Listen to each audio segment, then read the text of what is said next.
Hello my dear student, আশা করি তোমরা সকলেই ভালো আছো এবং এইচএস পরীক্ষা খুব ভালোভাবে দিচ্ছ। তো চটপট চলো, বাংলা পরীক্ষায় তোমাদের কতগুলো তোমরা ঠিক করেছো বা কতগুলো ভুল করেছো শর্ট প্রশ্ন, সেই নিয়ে আজকে ভিডিও করব। চলো দেখি। প্রথম প্রশ্ন কি ছিল, যে ঠিক বিকল্পটি নির্বাচন করো। এখানে 18টি প্রশ্ন আছে, 18কে 18 নাম্বারের। প্রথম প্রশ্নে আছে সংসারে তার নাকি মন নেই। এখানে যার কথা বলা হয়েছে সে হলো, অ্যান্সার হবে নিখিল। তারপর দ্বিতীয় প্রশ্ন, সকলে এক কথাই বলে, সকলে যে কথা বলে তা হলো মনের কথা, সেই একই ভাগ্যের কথা, দুঃখের কাহিনী, কালোবাজারের কথা, দেশের কথা। এটার অ্যান্সার হবে খ, সেই একই ভাগ্যের কথা, দুঃখের কাহিনী। তারপর 3 নম্বর প্রশ্ন, আর বৃষ্টির সঙ্গে বাতাস জোরালো হলে তারা বলে। এটা অ্যান্সার হবে ক, ফাঁপি। 4 নম্বর প্রশ্ন, তা সে অন্য 1000 মাইল দূরেই থাক আর তালা লাগানো গুদামেই থাক। শূন্যস্থানে যে শব্দটি বসবে সেটি হলো 31টা। এই 31টা হবে অ্যান্সার। রূপনারায়ণের কুলে কবিতাটি কোন কাব্যগ্রন্থের অন্তর্গত? অ্যান্সার হবে শেষ লেখা কাব্যগ্রন্থ। শিকার কবিতায় দ্বিতীয়বার আগুন জ্বলেছিল কেন? এটার অ্যান্সার হবে হরিণের মাংস তৈরি করার জন্য, অপশান ক। আর আগুন লাগে, আগুন কোথায় লাগে? এটার অ্যান্সার হবে খ, জলের অন্ধকারে ধূসর ফেনায়। তারপর হচ্ছে 8 নম্বর প্রশ্ন,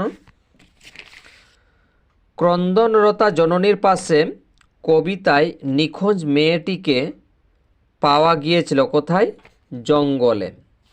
বহুদিন কাটেনি দিন, শূন্যস্থানে যে শব্দটি বসবে সেটি হলো বহুদিন ড্যাশ কাটেনি দিন। এখানে হচ্ছে জঙ্গলে কাটেনি দিন। তারপর হচ্ছে আরে সবসময় কি অ্যাস্থেটিক দিক দেখলেই চলে, উক্তিটি কার? এটা হচ্ছে শম্ভুমিত্র বৌদি অমর গাঙ্গুলি নেপথ্যের হারমোনিয়াম বাদক। এই ঘ হবে অ্যান্সার, নেপথ্যের হারমোনিয়াম বাদক।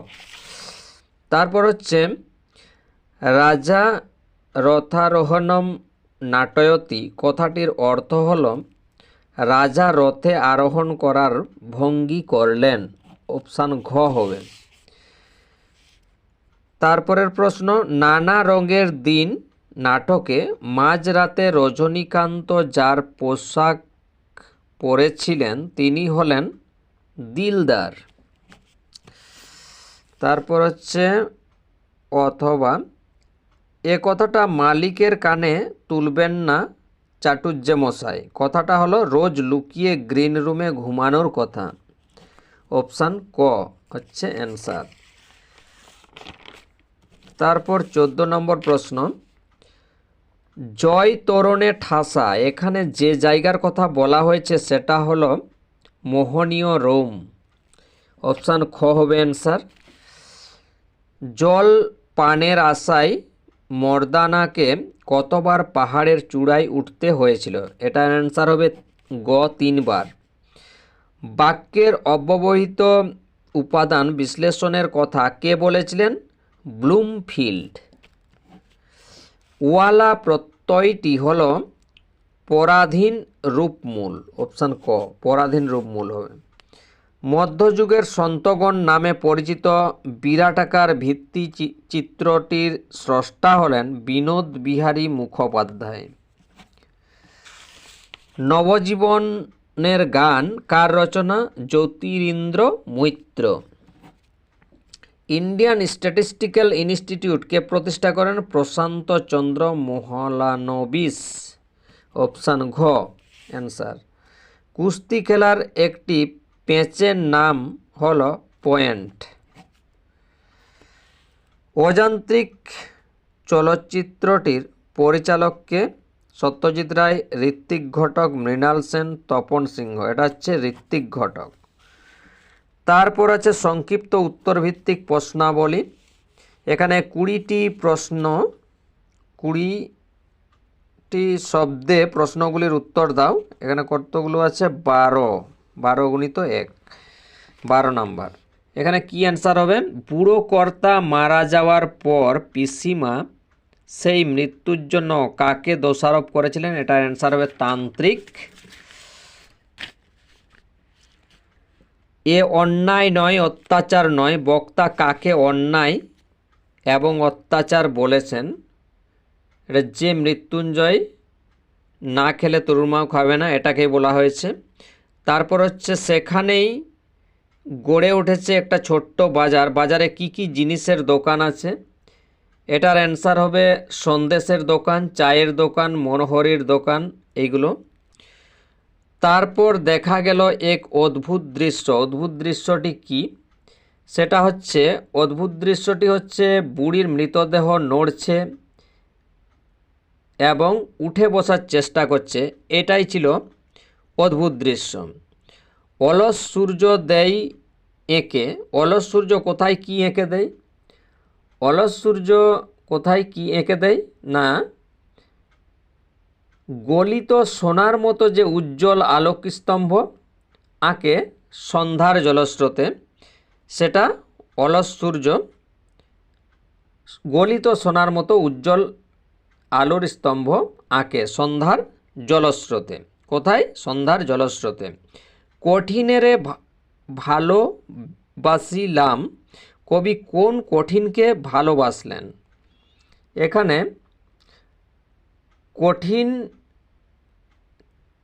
কঠিনেরে ভালোবাসিলাম, কবি কেন কঠিনকে ভালোবাসলেন?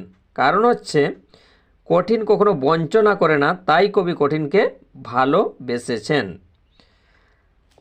6 নম্বর প্রশ্নতে বলছে, নিহত ভাইয়ের শবদেহ দেখে কিরূপ প্রতিক্রিয়া জাগা উচিত বলে কবি মনে করেন? কিরূপ প্রতিক্রিয়া জাগা উচিত বলে কবি মনে করেন? এটা হবে ক্রোধ, ক্রোধের প্রতিক্রিয়া, রাগ। অথবাতে কি বলেছে? নদীর জল মচকা ফুলের পাপড়ির মতো লাল হয়ে গেল কেন? কারণ হচ্ছে গুলিবিদ্ধ হরিণের রক্তে লাল হয়ে গেছে। তারপর কি প্রশ্ন আছে? এই রে পুলিশ আসছে, লাগলো ঝঞ্ঝাট। পুলিশ আসছিল কেন? কারণ শোভাযাত্রীদের যে শোভাযাত্রাকে প্রতিহত করার জন্য, তাদের ফিরে যেতে বলার জন্য পুলিশ আসছে। কাম অন কুইক, মোহাম্মদের ক্যাচটা দাও তো। কে মোহাম্মদের ক্যাচ কখন দিয়েছিলেন? এটার অ্যান্সার হবে যখন রজনী তার বক্তব্য বলছিল তখন মোহাম্মদের ক্যাচ দিয়েছিল কে? কালীনাথ। তারপর হচ্ছে, তাকে সামনের পাথরটা তুলতে বললেন। পাথরটা তোলার পর কি দেখা গিয়েছিল? পাথরটা তোলার পরে কি দেখা গিয়েছিল? পাথরটা তোলার পরে যেটা দেখা গিয়েছিল সেটা হচ্ছে জলের ঝর্ণার চারদিকে ভরে গিয়েছিল, জলের ঝর্ণায় চারদিকে ভরে গিয়েছিল, পাথরটা তুলতেই সেটা দেখা গিয়েছিল। তারপর হচ্ছে, ভাষা সৃষ্টি ও প্রয়োগে মস্তিষ্কের কোন গোলার্ধ বিশেষ ভূমিকা গ্রহণ করে? এটার অ্যান্সার হবে বাম গোলার্ধ। রূপতত্ত্বে ভিত্তি বলতে কি বোঝায়? রূপতত্ত্বে ভিত্তি বলতে যেটা বোঝায় সেটা হচ্ছে পদের যে অংশ কোনো নির্দিষ্ট প্রত্যয়ের বা উপসর্গের ভিত্তি হিসাবে কাজ করে তাকেই ভিত্তি বলে। ধাতুর সঙ্গে যে প্রত্যয় বসে তার নাম কি? পরের প্রশ্নে হচ্ছে ধাতুর সঙ্গে যে প্রত্যয় বসে তার নাম কি? তাকে বলা হয় ধাতু প্রত্যয় বা কৃত প্রত্যয়, কৈরি খণ্ডাত্ব। এই হচ্ছে 1 নম্বরের প্রশ্ন।